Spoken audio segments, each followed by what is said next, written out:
Hello everyone, this is Rita, Assistant Professor of Physics, Government College for Girls, Bhodia Kheda, Fatehabad. In this video, I will explain about the topic Newton rings.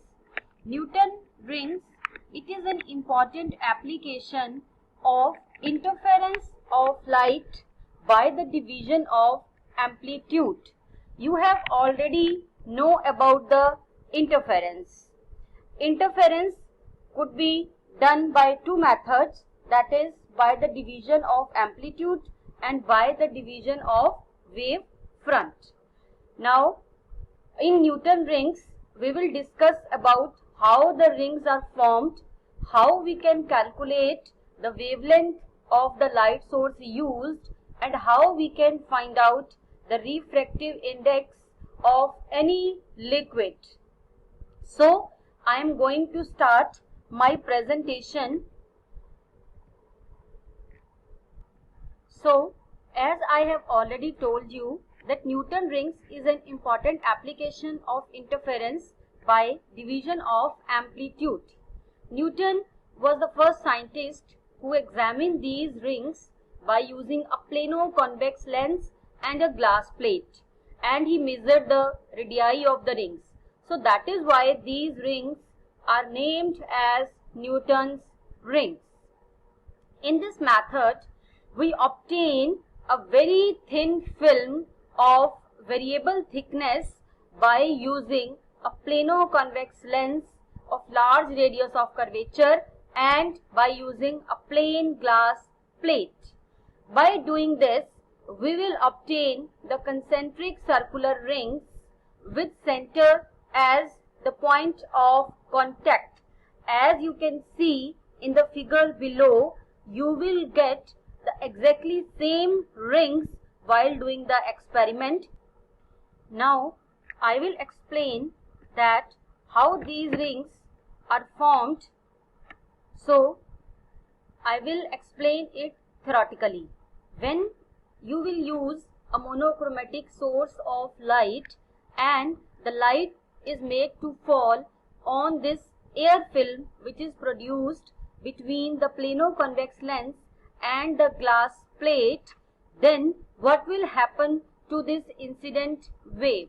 You can see in the figure that when the incident light is get reflected from the lower surface of the plano-convex lens, it will get reflected and we will obtain a reflected wave as R1, and further it gets reflection from the upper surface of the glass plate, and finally we get the another reflected wave R2. So in this way we got two reflected waves originated from the single incident wave. So R1 and R2 will form a reflected pair of waves which will further interfere to produce the circular rings by reflected light. Similarly, you can see in the figure we have also obtained a pair of waves T1 and T2 which got transmitted on the other side of the plain glass plate. This pair T1 T2 will interfere to produce the circular rings by the transmitted light.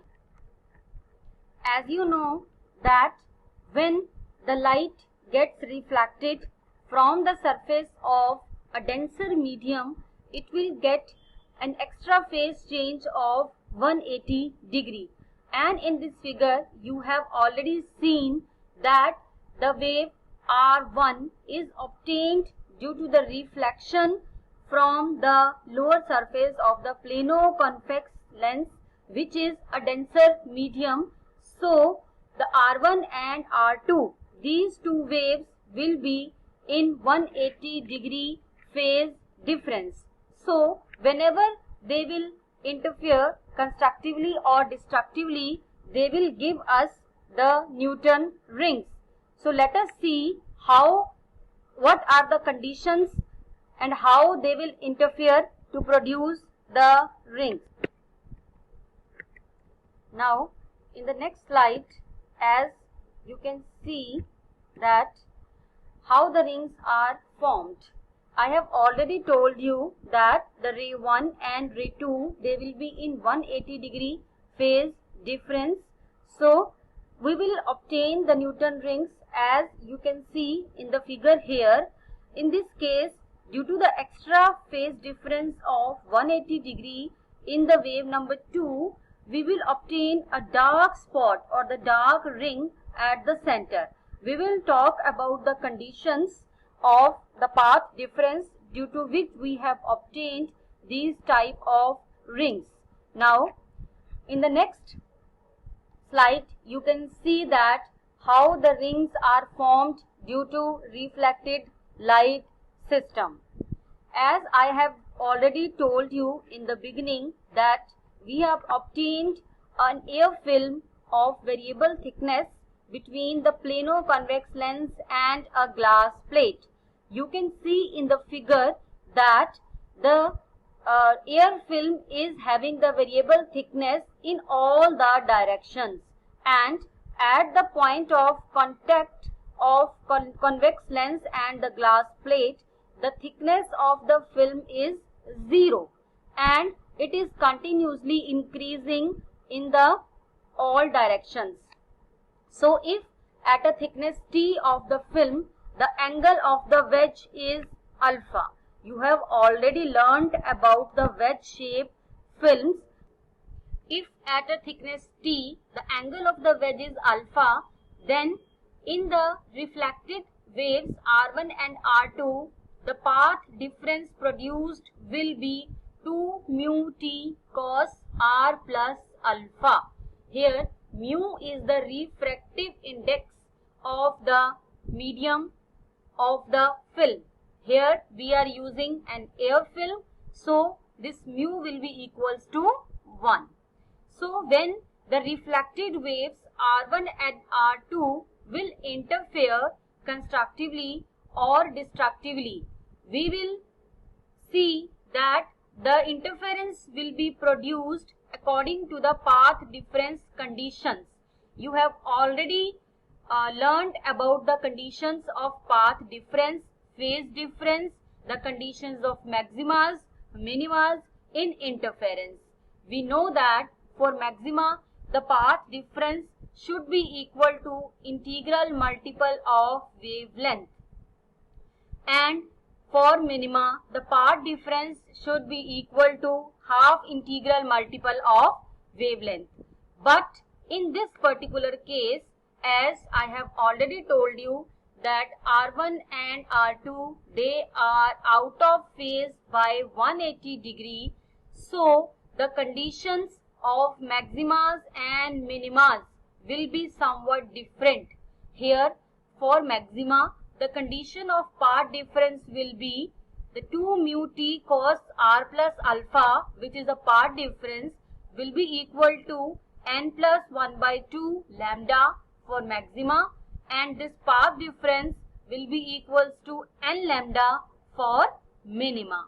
So whenever we use this combination practically, when we use the lens of very large radius of curvature and the thin film will be enclosed between the lens. So in the practical arrangement, the light falls almost normally on the film. Taking all these conditions into consideration, we can say cos R plus alpha is equals to 1. When we substitute this condition in the above said conditions of maxima and minima, we will obtain the new path difference conditions, and they will be 2 mu T equals to n plus 1 by 2 lambda for maxima, and 2 mu T is equals to n by n lambda for minima. So these are the new conditions of maxima and minima in this particular case. Now from this condition of minima, you can also obtain the value of T, that is the thickness of the air film. Since we are using the air film, we can put the value of mu equals to 1. So you can obtain the value of t from this condition of minima. Now by using this value of t, that is equals to n lambda by 2, you can see if I put n is equals to 0, means the central ring, the t will comes out to be equal to 0. So you can see in the figure, the t is equal to 0 is a point of contact between the plano-convex lens and the glass plate. Then obviously that will be the center of the rings which we will obtain by doing this experiment. So it proves that for n is equals to 0 means the central ring will be dark, because we have obtained this condition from the condition of minima. So whenever n is equals to 0 means whenever we talk about the central ring in reflected system, we will say that it will be dark. So you can see we have obtained the condition of central ring from here. Now in the next slide you will see that how we can obtain the radius of the ring. In the diagram you can see at a particular thickness t, let us consider the radius of the mth ring is Rm, or you can simply say Rn.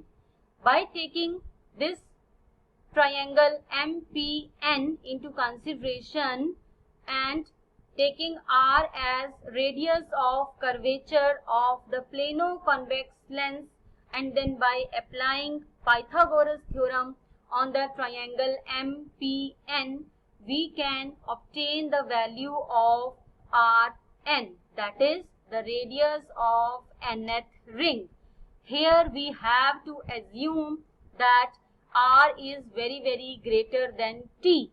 Obviously radius of curvature of lens will be very large as compared to the thickness of air film. So I have obtained the value of radius of nth ring as Rn square equals to 2RT. By using this value of t in the conditions of maxima and minima, we will get the radii of dark and bright rings.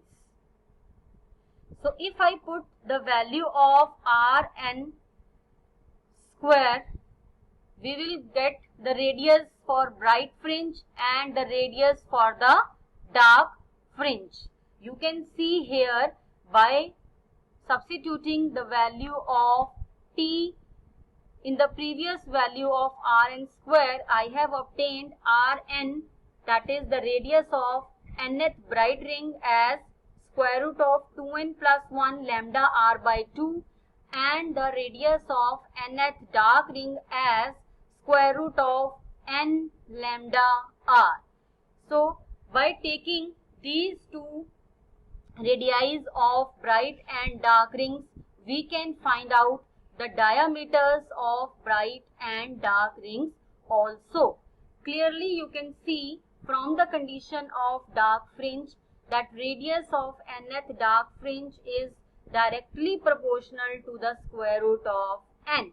From here also you can prove that, as we have obtained that the central ring of the pattern that we will observe will be dark, and alternatively dark and bright rings will be produced. Now while counting the order of dark rings, that is n is equals to 1, 2, 3, etc., the central ring will not be counted. Now from the formula of the diameter of the dark ring, we came to know that the diameter of nth dark ring is directly proportional to the square root of the natural number. Means if we want to find out the diameter of first dark ring, we will put the value of n equals to 1, because the central dark ring will not be counted.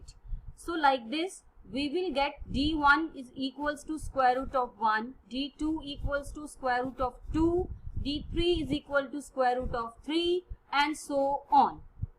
So, by knowing the value of D1, D2, D3, D4, etc., if we will subtract D2 from D1, means D2 minus D1, and like this D3 minus D2, we will get some values, and from that pattern we came to know that the diameter of the rings becomes narrower as the order of the ring increases. Like same, if we want to, now we have compared the diameter of the dark rings. Similarly, if we compare the diameter of the bright rings, so from the formula of the diameter of bright rings, we came to know that the diameter of bright rings is directly proportional to the square root of odd natural number. So when we put the value of n as 1, 2, 3 and so on, we will get the value of diameter of first bright ring, second bright ring, third bright ring and so on. And again, using the same pattern, we can find out the value of D2 minus D1, D3 minus D2 and so on. So we get a pattern and we can show that the diameter of first few bright rings are in the ratio 1 is to square root of 3 is to square root of 5 is to square root of 7. So we see that the separation between the successive rings is going on decreasing. So it means that as the order increases, as the value of n increases, the rings becomes narrower. Now, after knowing the pattern that we obtain in the reflected system, we will now calculate the wavelength of light used. So, in order to find out the wavelength, first of all, we will calculate the diameter of some nth and n plus mth ring. With the help of a travelling microscope, we can find out the value of dn and dn plus m. Then by using the formula of diameter of dark ring or by using the formula of diameter of bright ring, we can find out the value of wavelength of monochromatic source of light.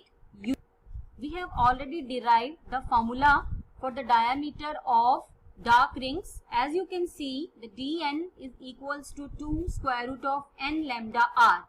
So, if dn plus m will be the diameter of n plus mth dark ring, so we will get dn plus m as square root of 4 n plus m lambda r.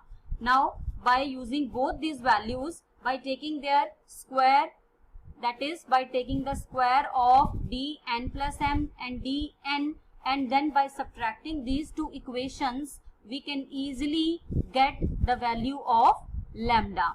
So, in order to find out the value of lambda, we just have to know the value of r, means the radius of curvature of plano-convex lens, that is we have used. We will put the value of r, and we have already obtained the value of dn and dn plus m. So, by substituting all the values in this formula, we can find out the value of lambda, that is the wavelength of light used.